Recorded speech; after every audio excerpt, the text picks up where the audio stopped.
Bismillahirrahmanirrahim. Assalamualaikum warahmatullahi wabarakatuh. Bismillahirrahmanirrahim. Alhamdulillahirabbil alamin. Wassalatu wassalamu ala asyrafil mursalin wa ala alihi wa sahbihi wa barik wa sallim. Izinkan saya berkongsi beberapa perkara yang menarik. Saya belajar daripada kitab Dr. Salah Abdul Fattah Al-Khalidi hafizahullah. Ia adalah menjadi buku saya yang kelima dalam bulan Ramadan Al-Mubarak ini. Dan buku ataupun kitab ini adalah bertajuk Lataif Quraniyah, atau dalam bahasa Melayunya perkara-perkara halus, kehalusan bahasa Al-Quran. Halus maksudnya kita tak perasan.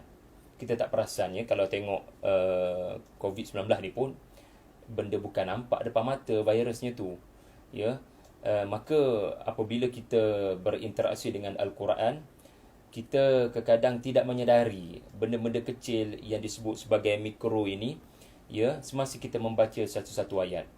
Jadi Dr. Salah Abdul Fattah Al-Khalidi ada sebut dalam mukadimah beliau, apa yang beliau bangkitkan hanyalah beberapa sahaja. Orang boleh kata, kita boleh kata hanya beberapa pendedahan awal, hanya sekadar satu gambaran kepada banyaknya keajaiban dalam Al-Quran ataupun wow factor. Benda yang boleh menyebabkan anda bila tahu, anda akan kata, wow, Allahu Akbar. Aku tak perasan lah sebelum ni. Itu mungkin antara perkara-perkara yang akan berlaku kepada anda selepas membaca kitab ini. Cuma duka citanya, kitab ni dalam bahasa Arab lah. Ya. Tak ada lagi kot terjemahan dalam bahasa Melayu. Tetapi karya-karya seperti ini dalam bahasa Melayu ada. Tetapi bukan ditulis oleh Syekh Salah, tetapi ada ramai ulama, saya setakat ingatan saya lah, juga daripada Indonesia pun ada, yang menyentuh aspek yang hampir sama. Kerana ulama-ulama Al-Quran yang berbicara tentang lataif Quraniyah sangat ramai ya, walaupun kitab mereka tidak menyentuh secara khusus lataif Quraniyah. Bahkan lataif yang dikeluarkan ini bukanlah Syekh Salah menemui seorang sahaja. Ada antara yang beliau tulis di sini adalah apa yang sudah ditulis dalam karya-karya tafsir. Tetapi kerana dalam kitab-kitab tafsir ini semua benda masuk ya, Ar-Razi masuk semua benda ya. Jadi benda-benda kecil macam tu kita tak perasan, lalu ulama ini keluarkan, dia ambil mikroskop, seolah-olahnya ambil mikroskop, dia zoom kepada kita agar kita nampak. Karya ini antara karya-karya siri-siri min kunuzil Quran. Saya taklah layak untuk bercakap pasal kitab Syekh Salah ni sebab saya bukan murid beliau. Tetapi sekurang di Facebook, di IG, saya harap 2-3 pendedahan yang bakal saya lakukan ini membuka fikiran kepada kita semua tentang Al-Quran ini. Tidak hanya memberikan petunjuk, tetapi pemilihan perkataan, kesempurnaan susun atau perkataan, jelas menunjukkan mustahil seorang rasul yang ummi boleh mendatangkan Al-Quran yang sebegitu sempurna ucapannya. Ya, jadi ini antara bayinat syahrul Ramadan alladhi unzila fihi al-Quran hudan linnas wa bayinat. Ini antara bayinat, tanda-tanda kemukjizatan Al-Quran, bahawasanya ia datang daripada Allah Subhanahu wa taala. Sebelum saya kupas lebih lanjut ya, rakan-rakan yang sedang bersiap sedia untuk berbuka puasa ya, dan bersiap sedia untuk memasuki 7 Ramadan Al-Mubarak ya, pejam celik kita dah 1 minggu bersama dengan PKP dalam bulan Ramadan Al-Mubarak. Saya kongsi satu perkara sebelum saya kongsi banyak lagi supaya membuka fikiran kita. Dalam satu bab yang ditulis dalam buku ini adalah, antaranya adalah posisi perkataan maut apabila Allah berbicara tentang kedatangan maut, iaitu perkataan maut sebagai fa'il. Anda akan dapati di dalam Al-Quran Allah Ta'ala sebut 6 kali di dalam Al-Quran maut mendatangi seseorang. Maut mendatangi Nabi Ya'qub, maut mendatangi seseorang, maut mendatangi seseorang. Dan perletakan posisi kalimah maut ini akan sentiasa menjadi fa'il yang diletakkan di belakang dan maf'ul didahulukan. Maksudnya perkataan maut ini akan diletakkan di belakang, sedangkan dalam pertuturan Arab biasanya kita belajar maf'ul kemudian, fa'il sebelum maf'ul. Tetapi Quran ada ada seni yang tersendiri, ada sebab yang tersendiri. Kenapa? Ya, kita ambil contoh, am kuntum syuhada id hadara Ya'qub al-maut. Id hadara Ya'qub al-maut. Biasanya kalau kita tutur biasa-biasa, id hadara al-mautu Ya'quba. Id hadara al-maut, id hadara al-mautu Ya'quba. Al-maut itu fa'il, Ya'qub itu maf'ul. Tapi dalam Quran, kita akan dapati fa'ilan muakhiran daiman. Al-Quran akan kemudiankan perkataan maut dan mendatangkan lebih awal fa'il. Maafkan saya, maf'ulun bih.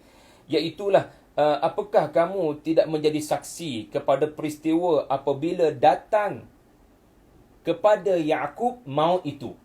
Biasa kita datang maut kepada Ya'qub. Sebagaimana anda mendatangi sesuatu, saya telah mendatangi sekolah itu. Kita tak kata sekolah itu saya datangi. Ini kerana inilah dia yang disebut sebagai lataif. Kita tak perasan benda ni. Kita barangkali baca nas Quran dan kita baca terjemahan. Kita tak tanya satu soalan. Kenapa maut ini selalu duduk kat belakang? Kerana pertama, maut ini adalah kesudahan kepada ajal manusia. Maut ini dia kesudahan. Dia adalah pengakhiran kepada hidup manusia. Maka sesuailah ia diletakkan di hujung. Kerana penghujung kepada kehidupan. Yang kedua, karahiyatul insan lil maut wa adamu mahabbatihi biqudumi. Manusia pada makhluk yang bernama maut. Maka kerana tidak sukanya manusia kepada maut, manusia yang selalu bersikap membelakangkan maut, kalaulah maut itu datang, kalau boleh tolonglah takhirkan. Maksudnya malakul maut dan maut adalah sesuatu yang kalau boleh tak nak duduk kat depan, kalau boleh duduk kat belakang. Jangan muncul lagi, saya ada banyak kerja lagi. Maka kerana sifat tabi'i manusia yang tidak gemar kepada maut, maka maut itu diletakkan di belakang untuk jinakkan manusia. Bantu anda. Okey, sekarang saya berkongsi beberapa mukadimah yang disebut oleh Syekh. Antaranya adalah beliau menyatakan apa yang tertulis di dalam karya ini adalah hasil-hasil daripada kuliah-kuliah beliau.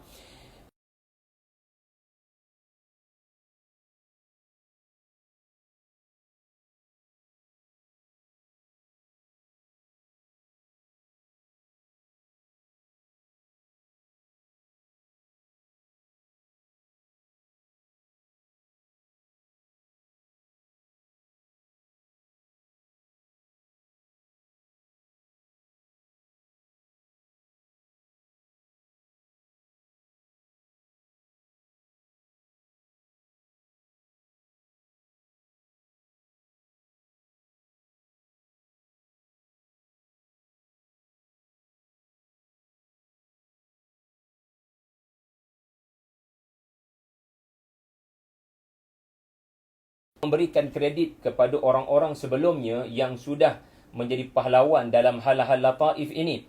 Antara yang disebutkan adalah al-alim al-Qurani al-faddu al-ajib. Tengok begitu tingginya pujian. Begitu tingginya pujian yang diberikan oleh Syekh kepada al-Imam Ar-Raghib Al-Asfahani. Tergigit mulut tuan-tuan. Sakit ni begitu tinggi pujian yang diberikan oleh Al-Khalidi. Ini masalah buat lain, tersakit sikit tadi nak potong lah.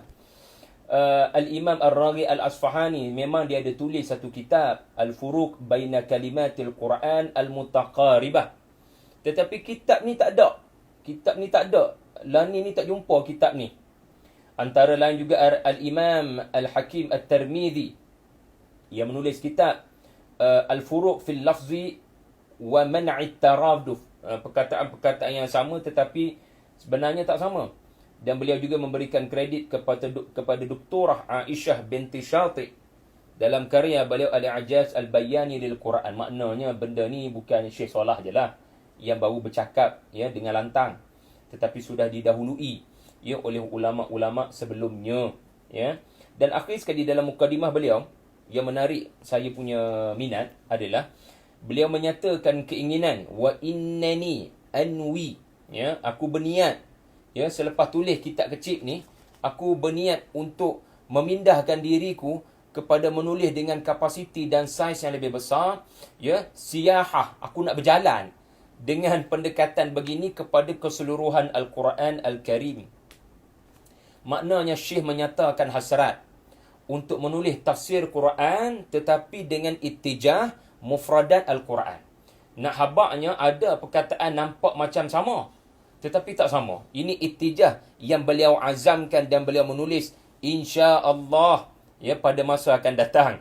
Ya, beliau mengharapkan agar beliau dapat melakukan hasrat ini. Kalau dalam ulumul Quran ini beliau menyebut sendiri, dia dalam bahagian tafsir maudhu'i li mustalahati mutaqaribah, li mustalahati Quraniyah. Itu antara, mudah-mudahan kita doakan Syekh dengan umur beliau yang semakin uzur, Allah berikan kepadanya kesihatan dan kekuatan untuk menyempurnakan kitab tafsir 30 juzuk. Tuan-tuan, saya sebenarnya ingin menyatakan ajaibnya Al-Quran ini sehingga ada sahaja ulama menulis kitab tafsir. Ini sudah menunjukkan benarlah kata-kata Sayyidina Ali, ya, radhiyallahu anhu, ya, dan disebut dalam mukadimah kitab Syekh ini, la yashba'u minhu ulama wa la tanqadi ajaibuh. Quran ini adalah satu kitab yang mana para ulama tidak pernah rasa kenyang. Tidak pernah rasa kenyang apabila menikmatinya, tak pernah rasa kenyang. Dan tidak pernah berhenti keajaiban Al-Quran. Inilah ungkapan Sayyidina Ali radhiyallahu anhu yang direngkaskan, ya, antara yang disebut oleh Sayyidina Ali. Dan Sayyidina Uthman, khalifah yang ketiga, radhiyallahu anhu, Uthman bin Affan, ya, juga menyebut, tetapi dalam perkataan lain, "Lau tahharta qulubakum ma syabi'tum min kalamillah." Ma syaba'tum min kalamillah. Lau tahharta saya rasa bukan tani. Lau tuhirat qulubukum. Kalaulah hati kamu ni disucikan, ataupun lau tahhartum qulubakum ma syaba'tum min kalamillah. Ma syaba'tum min kalamillah. Kalau hati kamu bersih, kamu takkan cepat kenyang dengan kalam Allah. Kamu takkan kata saya dah puas, saya dah bosan. Tidak sama sekali. Allahu Akbar. Ya. Sebab itulah, ya, kita kena ada sikap jin dalam surah Al-Jin. Ya, tak semua benda daripada jin ni buruk belaka. Ada benda baik daripada jin. Ya, iaitulah antaranya sikap yang mereka tampilkan dalam surah Al-Jin. Ini sepatutnya jadi sikap kita setiap kali membaca Quran dalam bulan Ramadan. Ya, ada tak wow faktor ni berlaku pada kita, tuan-tuan? Ya, ada tak berlaku situasi di mana kita sampai pada satu ayat, sampai satu tahap kita punya tadabbur adalah inna sami'na qur'anan ajaba yahdi ila rushd fa amanna bih. Macam mana nak sampai ke tahap sesungguhnya kami mendengar Al-Quran yang sangat ajaib, sedangkan kita tidak belik tafsiran dan kita tidak belik lataif Quraniyah. Ya. Jadi kalaulah kita tahu lataif, ya, insya-Allah, ya, tuan-tuan, nanti dalam tamat tadabbur bersama murabbi, kita ada juga seorang lagi kita punya panel, Dr. Fakhrul Razi. Ya, salah seorang guru saya. Ya, tesis beliau tentang Mafatih Al-Ghaib Lataif Quraniyah. Jadi ambil kesempatan untuk dengar nanti, ya. Ya, orang yang pakar dalam bidang lataif ataupun seni, perkara-perkara halus, ya, yang jarang ditemui melainkan orang yang benar-benar guna mikroskop, ya, iaitulah para ulama tertentu kita. Ya. Baiklah, ini mukadimah beliau. Saya kalau boleh tak nak panjang-panjang ni sebab nak bagi motivasi sahaja kepada anda untuk baca kitab. Ya, untuk baca kitab. Dalam mukadimah juga beliau menjelaskan apa perasaan yang saya sebutkan tadi, di mana Al-Quranul Karim la yashba'u minhu al-ulama wa tarikhul islami syahidun ala sidqi hadhihi al-haqiqah. Perjalanan sejarah Islam menunjukkan terhasilnya kitab-kitab tafsir adalah bukti ulama tidak pernah kenyang dengan Al-Quran yang dibaca dan ditadabbur. Bila mereka menemui sesuatu yang baru, yang mereka sangka tidak ditemui oleh orang-orang sebelumnya, yang mereka yakin tidak ditemui oleh orang-orang sebelumnya, mereka menyebarkan dalam bentuk lisan dan tulisan. Mereka tidak berpada dengan lisan, mereka share. Ada ulama-ulama kita ni, alhamdulillah, mereka rajin buat live. Syukur pada Allah kita boleh mengaji dengan depa. Hikmah daripada PKP ni. Tetapi ulama yang berfikir jauh lebih ke depan, mereka menulis, bukan setakat sharing. Di kuliah-kuliah mereka menulis. Dan inilah cabaran kepada kebanyakan ulama. Adakah mereka dokumentasikan hasil-hasil penulisan mereka untuk bacaan generasi terkemudian? Jadi kitab-kitab tafsir adalah bukti bagaimana para ulama mahu agar apa yang dia temui dihargai oleh 7 keturunan selepas itu. Dan sebab itu menarik di penghujung, di khatimah kitab ini, Syekh menutup kitab yang setebal hampir 200 muka surat ini dengan menghuraikan tafsir wa amma bi ni'mati rabbika fahaddits, wa amma bi ni'mati rabbika fahaddits, iaitulah jadilah kamu, pengajaran ayat, jadilah kamu apa yang telah dilakukan Rasulullah sallallahu alaihi wasallam. Syekh kata ayat ini menunjukkan tugas Nabi 22 tahun lebih. Ayat ini menunjukkan tugas Nabi 22 tahun lebih. Iaitu ayat terakhir surah Ad-Duha, di mana Nabi sangat aktif, sangat gairah, seperti orang gairah berniaga pada waktu duha. Nabi sangat aktif, tidak pasif. Nabi sangat gairah menyebarkan Quran, kerana Quran bagi Nabi adalah nikmat yang tidak dihargai manusia. Tak ada benda yang manusia mahu atas muka bumi melainkan bahagia. Dan Quran memberikan kepada kita kebahagiaan. Sampai hati manusia cari benda selain daripada Quran. Maka sebarkan Al-Quran ini kepada seluruh manusia. Ini yang menyebabkan Syekh tulis di penghujung. Nak katanya, hasratnya di awal tadi, aku nak sebar benda ni kepada lebih ramai orang dalam bentuk tafsir mufradatul Quran tadi. Dan pada masa yang sama dia mengajar kita, bila kita jumpa benda-benda menarik macam tuan-tuan tengok tongkat bertukar jadi ular, tuan-tuan tengok mayat bertukar jadi hidup balik berkata-kata, tuan-tuan tengok bulan terbelah, tuan-tuan tengok unta keluar daripada bukit batu, pastinya tuan-tuan tidak berdiam diri. Tuan-puan mesti sebar, viral, tular. Ini sifat orang yang terkesan dengan Quran. Dia jumpa benda yang orang lain tak jumpa, maka dia nak share. Sebab itu hikmah Allah Ta'ala sebut hudan linnas. Quran dalam bulan Ramadan ini bukan hanya hudan lil muttaqin. Quran dalam bulan Ramadan adalah Quran yang kamu temui bayinati minal huda. Bila kamu temui, sebarkan pada orang. Sebarkan apa yang kamu temui. Tetapi nasihat saya, kalau yang sebar itu adalah orang awam macam kita, semak dululah. Kita semak dulu, betul ke Ustaz, saya nak sebar ni. Sebab ayat yang kita sedang nak sebar itu, barangkali ayat-ayat di dalamnya adalah ayat-ayat yang tidak jelas dia punya makna. Jadi kena ada semakan terlebih dahulu. Dan beliau sebut lagi dalam mukaddimah beliau, وَقَدْ يَعُودُ لِقِرَاءَةِ الْكِتَابِ مَرَّةً ثَانِيَةً أَوْ ثَالِثَةً لَكِنَّ بِرَغَبَةٍ أَقَلٍ. Kita ni kalau nak banding dengan baca buku manusia, bukan baca buku daripada langit. Macam tuan-tuan baca buku saya, buku apa-apa lah. Tuan-tuan bila baca buku sesiapa pun, kita barangkali akan ulang balik karya tersebut kerana Masya Allah. Macam filem jugalah. Filem pun kadang kita ulang tengok Finding Nemo tu. Kadang-kadang kita ulang tengok filem-filem tertentu. Tetapi betul tak? Kegairahan kita berkurangan. Kita barangkali nak recall balik sahaja dia punya plot cerita. Barangkali kita recall balik, kita tengok balik sebab kita nak share pada orang tentang pengajaran cerita berkenaan. Tetapi percayalah, once kita ulang balik benda kita dah pernah baca, rubahnya berkurangan. Kemahuan, keseronokan, kegairahannya berkurangan. Tetapi tidak sekali-kali kepada kalam Allah Subhanahu Wa Taala Al-Quran. Al-Quran tidak begitu, tuan-tuan. Sebab itulah menarik. Dalam mukaddimah, bukan mukaddimah dah ni, Syekh menyebut dalam bahagian pertama kitab ini, sebelum beliau berkongsi tentang contoh-contoh lataif, beliau juga menyebut, tuan-tuan, Syekh menyebut dalam satu lagi bab satu beliau berkongsi pendapat beliau, iaitu ilmu tafsir adalah ilmu yang tidak terhenti. Dan jangan ada orang-orang yang menyeru kepada menutup pintu ilmu tafsir.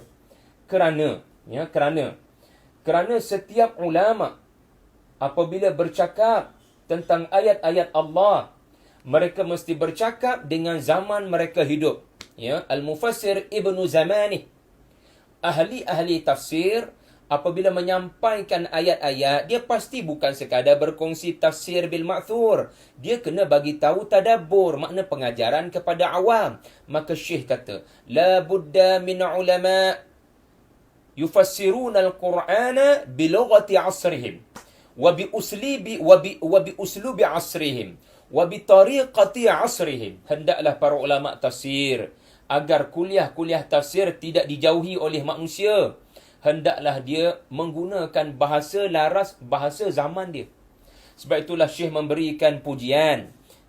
Walaupun kita faham ulama-ulama ini ada kekurangan, beliau memuji antaranya apa yang telah dilakukan oleh Al-Imam Rashid Ridha dalam Al-Manar dan Said Qutb dalam Fi Zilalil Quran, kerana tulisan-tulisan tafsir ini adalah menggambarkan cabaran semasa. Pada masa yang sama beliau memberikan satu persoalan, iaitulah apa yang boleh kita ambil kepada perbincangan menolak Mu'tazilah dalam karya Al-Imam Ar-Razi.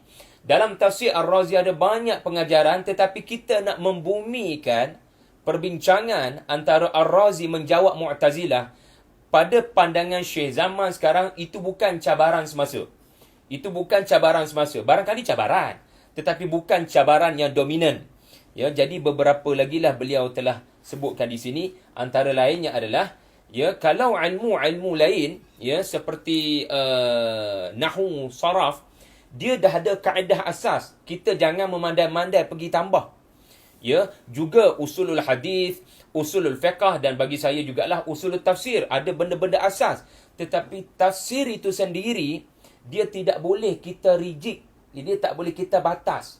Dia terbuka kepada pelbagai makna, dan ia adalah kehebatan Al-Quran yang hanya boleh dilakukan oleh orang-orang beramanah dengan ilmu, iaitulah para ulama tafsir. Fababut tafsir la yughlaq. Ini kata Syekh.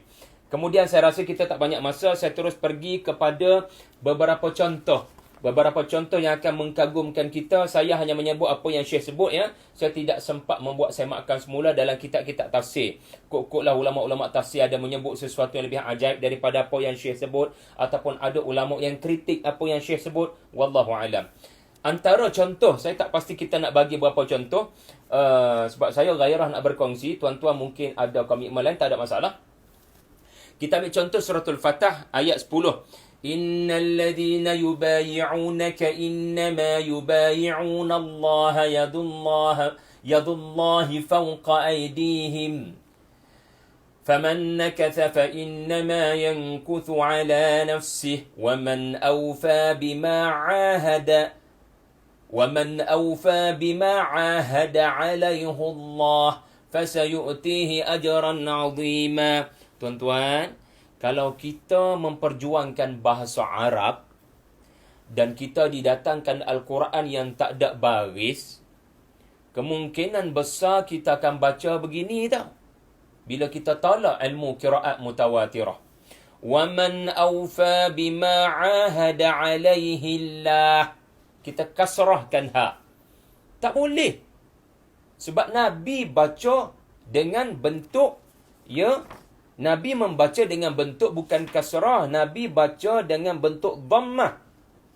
Nabi menjadikan ia hu alaihullah. Sedangkan dalam bahasa Arab, sebab tu Quran dia taksil, dia mengasas, dia kekadang dia break the rule. Dia tidak tunduk kepada kaedah manusia. Tetapi Quran turun dalam bahasa Arab, kekadangnya dia mengasaskan satu benda baru yang ada hikmah dan tidak sia-sia. Dan ilmu qiraat antara ilmu penting dalam hal ini. Kalau ikut bahasa Arab, alaihillah. Alaihillah. Ya, sebab majrur, kan? Tetapi dalam hal ini ia telah menjadi rafa'. Alaihullah. Lalu soalan, kenapa jadi begitu? Kenapa jadi begitu? Ya, jawapan mudahnya dah Nabi macam tu. Nabi baca macam tu, hang follow je lah. Tapi tidak boleh kata begitu. Jadi, lataif adalah ilmu yang membahaskan why. Dia bukan sekadar membahaskan what, apa sebutan betul. Tetapi ia membahaskan why. Jadi benda-benda macam ni ijtihad, tuan-tuan. Sahabat-sahabat barangkali tidak hurai. Barangkali para tabi'in kita tidak hurai. Maka ia ijtihad berdasarkan kepakaran seseorang ahli tafsir untuk mentafsirkan Al-Quran bil ma'thur dan bil ra'yi. So ini semua dalam bil ra'yi. So bil ra'yi ini kalau kena syurut dan dawabit, ia diterima. Maka Syekh kata didammahkan, dinaikkan di atas, dibaca dengan tanda baris atas. Maafkan saya, didammahkan, diraf'ahkan, dimarfu'kan. Ya, wa alamatu dhammihi ar-raf'ah, wa alamatu dhammihi ya, wa alamatu raf'i ad-dhammah, ya. Maka dinaikkan ke atas, disebut alaihu. Kerana munasabah dengan ayat ini yang menceritakan tentang ketinggian kedudukan para sahabat yang berbai'ah di Bai'atul Ridwan, ya, sebelum peristiwa Hudaibiyah, ya, peristiwa Hudaibiyah. Faka'anna ar-raf'ata asabat al-ha' fi 'alayhi wa kana ghairul munasib, fakana min ghairil munasib an tabqa maksura. لأن الكسرة لا تناسب هذا الجو ولذلك تحولت تلك الكسرة إلى ضمة والضمة مناسبة للرفعة. Ya, disebut hu kerana marfu', ya. Kerana apa raf'ah? Kerana ketinggian kedudukan para sahabat yang berbai'ah, dan ayat itu pula menyebut tentang mereka menepati janji. So integriti mereka datang daripada kejujuran mereka, hubungan mereka dengan Allah Subhanahu wa taala. Lalu tidak dikasrahkan kerana kasrah ni membawa kita ke bawah. Tetapi dhammah dia membawa kita ke atas, ke raf'ah, kepada ketinggian. Bukan atas, maksud saya kepada ketinggian, raf'ah, ya, marfu', ya. Subhanallah. Iaitu contoh yang pertama. Kita barangkali share 5 lah, share 5 sambil-sambil tuan-tuan menyediakan roti john tu, ya, kita cuba sembang benda ni. Yang kedua ni kita biasa jumpa dalam suratul Kahfi. Ma lam tastati' alaihi sabra, ma lam tastati' alaihi sabra, ayat 78. Ungkapan Nabi Khidir sebelum dijelaskan 3 hentian tadi kenapa terjadi begitu.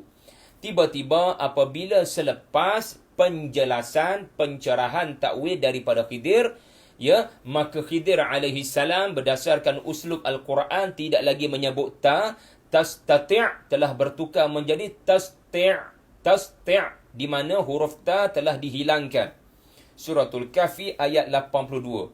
Maka ilmu lataif mengajar kita kenapa jadi begitu.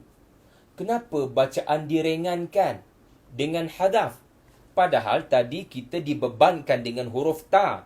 Sekarang diringankan dengan dibuang penumpang yang bernama ta. Lalu ringanlah sebutan itu tasti' dan bukan lagi tastati'.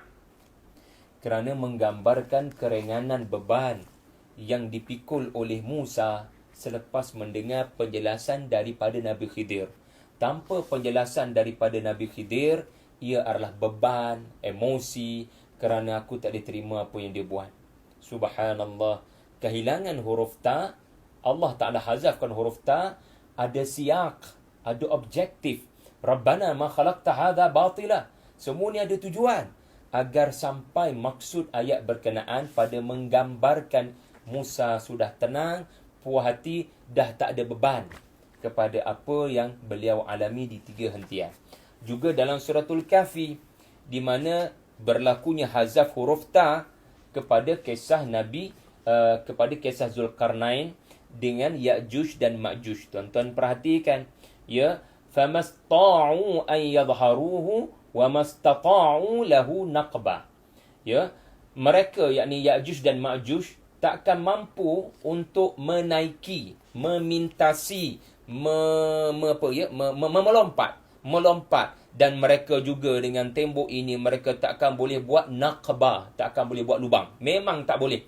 Hasil binaan saya, Zulkarnain kata, akan menyebabkan tak ada Ya'juj Ma'juj boleh lompat kerana ketinggian tembok ini, dan tak ada yang boleh tembus kerana kekukuhan tembok ini. Yang menariknya, ketika menceritakan tentang ketinggian, Allah Ta'ala menghadafkan huruf ta pada istata'u.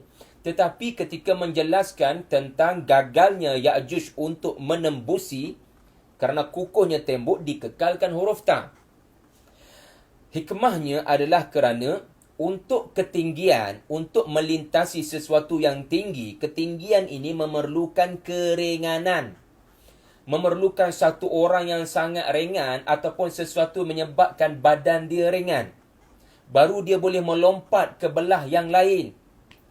Maka dihilangkan huruf ta, ia disebut sebagai ta'u khuffatin. Ta yang meringankan sebutan. Tetapi bukan hanya sekadar soal sebutan, tuan-tuan. Rupanya menggambarkan keringanan manusia yang diperlukan untuk pintas. Ringan macam mana pun dia orang takkan boleh untuk melintas.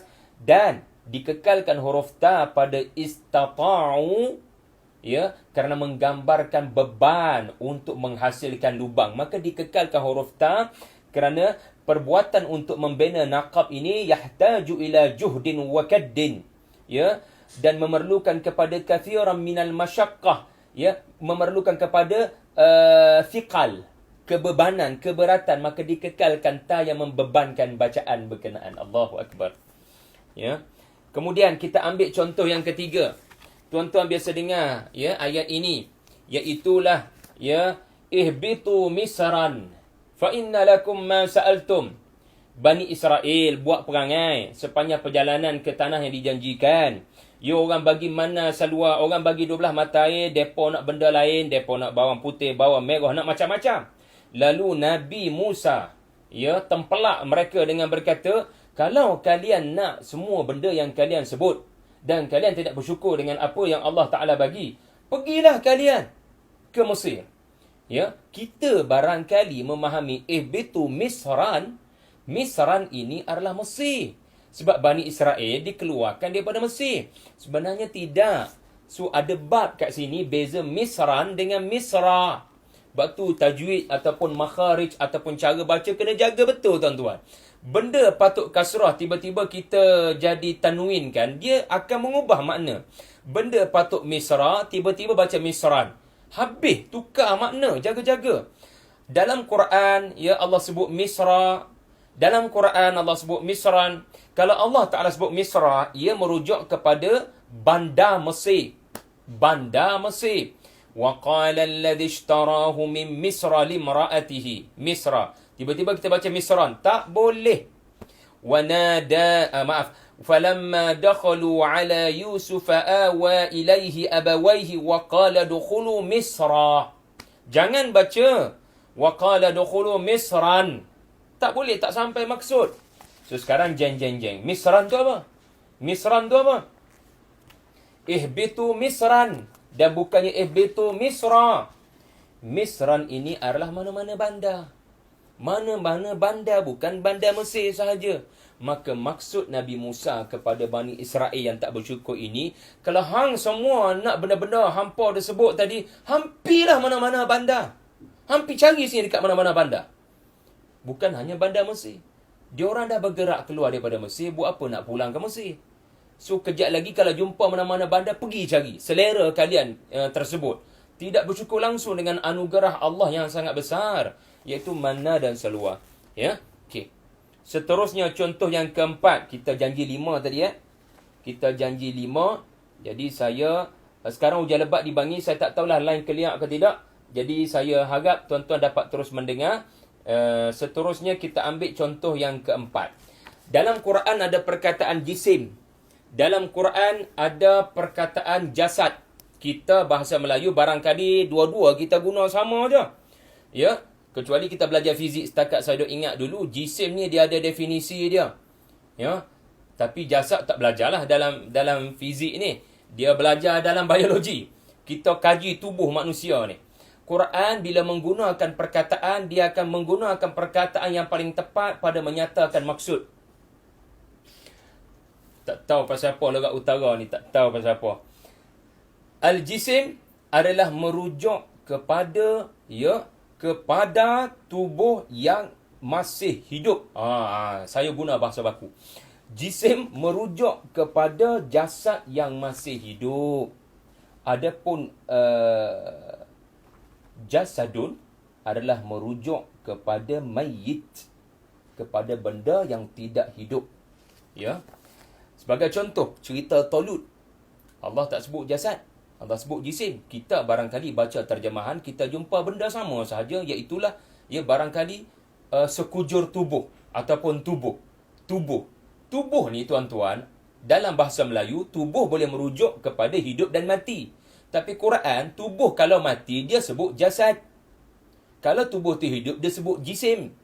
Inna Allah astafahu alaikum wa zadahu bastatan fil ilmi wal jismi.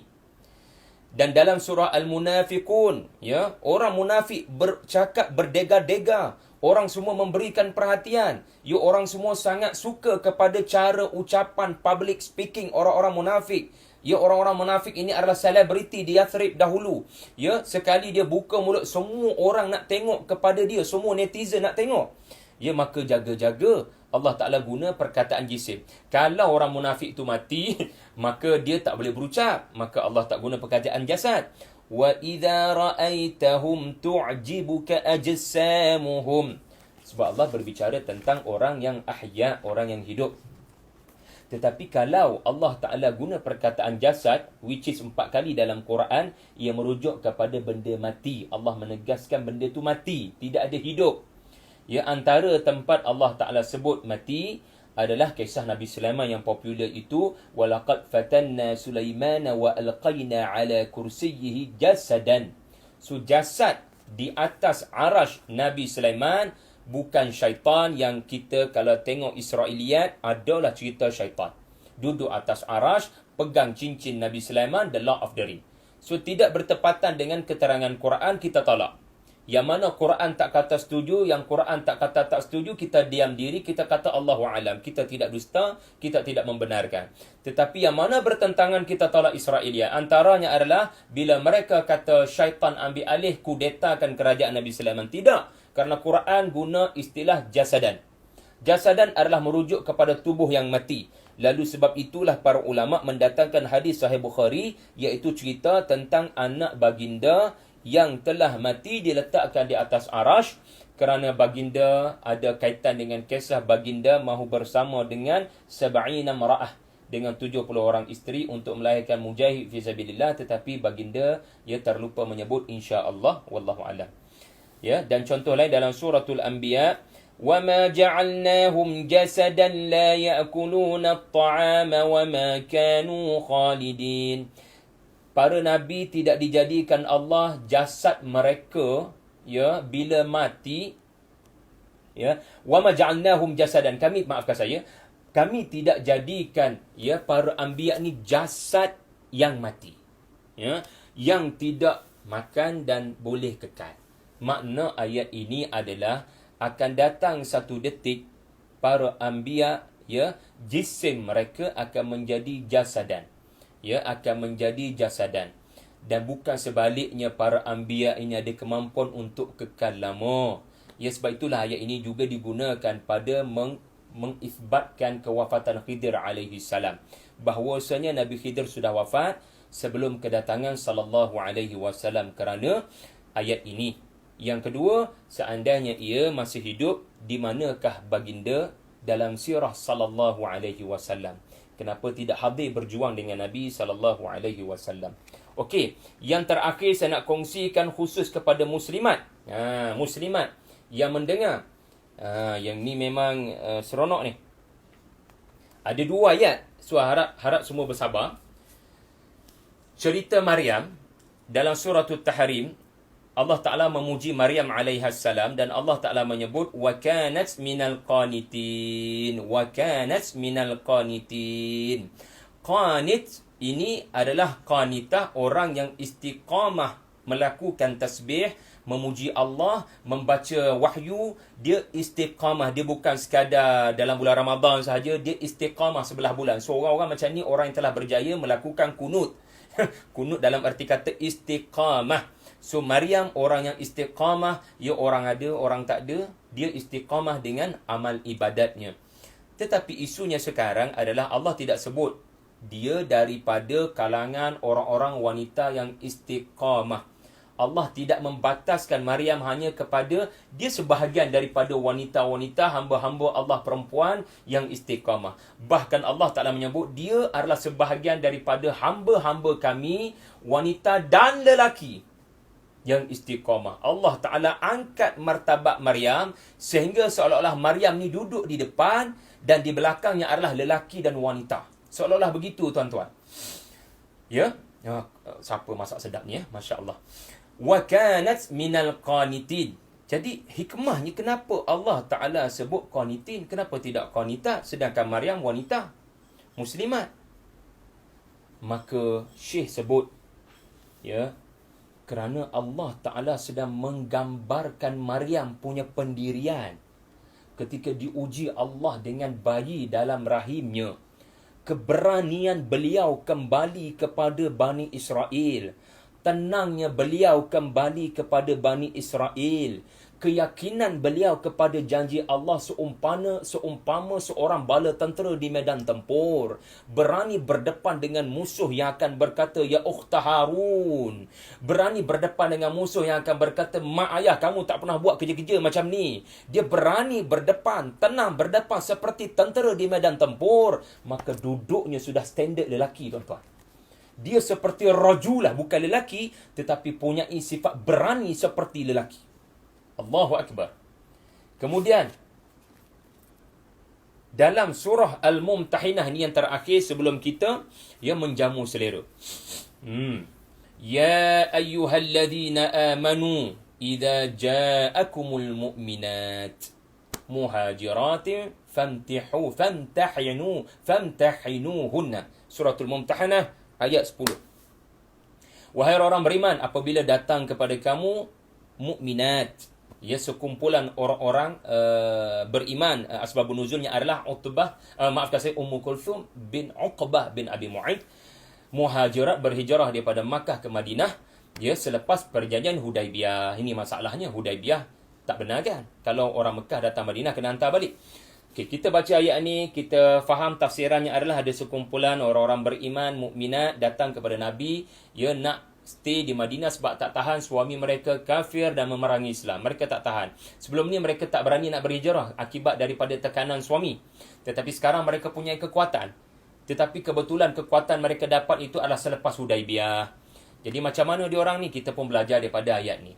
Tetapi lataif yang kita tak perasan adalah kenapa tidak Allah Ta'ala sebut, ya, iaitulah dengan sebutan yang menunjukkan ta'nits, ja'atkum.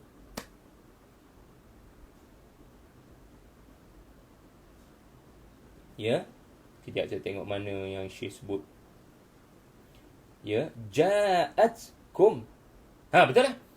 Kenapa tidak? Wal aslu an yu'annatha fi'luha idza ja'atkum. Tetapi Al-Quran menuturkan ja'akum. Pertama, Syekh membawa dari sudut penjelasan nahwu. Dia dibolehkan dan ada dia punya reason. Yang menariknya, inilah taifnya, adalah pada menunjukkan kualiti berani macam Maryam tadi. Kerana mereka melakukan sesuatu yang lelaki lakukan, tuan-tuan. Anda 400 km, 500 km daripada Mekah pergi ke Madinah. Anda dengan 2-3 orang muslimat semata-mata untuk bersama dengan Madinah, bersama dengan gerakan Islam, bersama dengan jamaah Islam, bersama dengan negara Islam, bersama dengan Rasulullah sallallahu alaihi wasallam. Tugas muslimat, mana musafir 2-3 orang? 400-500 km. Satu tugas yang sangat mencabar yang hanya dilakukan oleh pedagang-pedagang, kafilah-kafilah lelaki. Tetapi wahadhil a'malu min muhimmatur rijal li'annaha tattafiqu ma'a tabi'atihim wa takwinihim. Amma an-nisa bukan ghaliban, mereka bukan tugas utama berniaga begini. Tiba-tiba mereka musafir tengah-tengah padang pasir, terdedah kepada bahaya, tapi berani seperti tentera. Maka Allah Ta'ala menghilangkan huruf ta dengan hikmah. Salah satunya adalah kerana hikmah tersebut. Allahu Akbar, Allahu Akbar. Ya, walitukabbirullaha ala ma hadakum. Mudah-mudahan Al-Quran menyebabkan ya kita menemui sebab-sebab untuk berkata Allahu Akbar sebelum 1 Syawal. Wallahu alam, minta maaf tak dapat layan soalan-soalan sebab saya kena bersiap. Wassalamualaikum warahmatullahi wabarakatuh.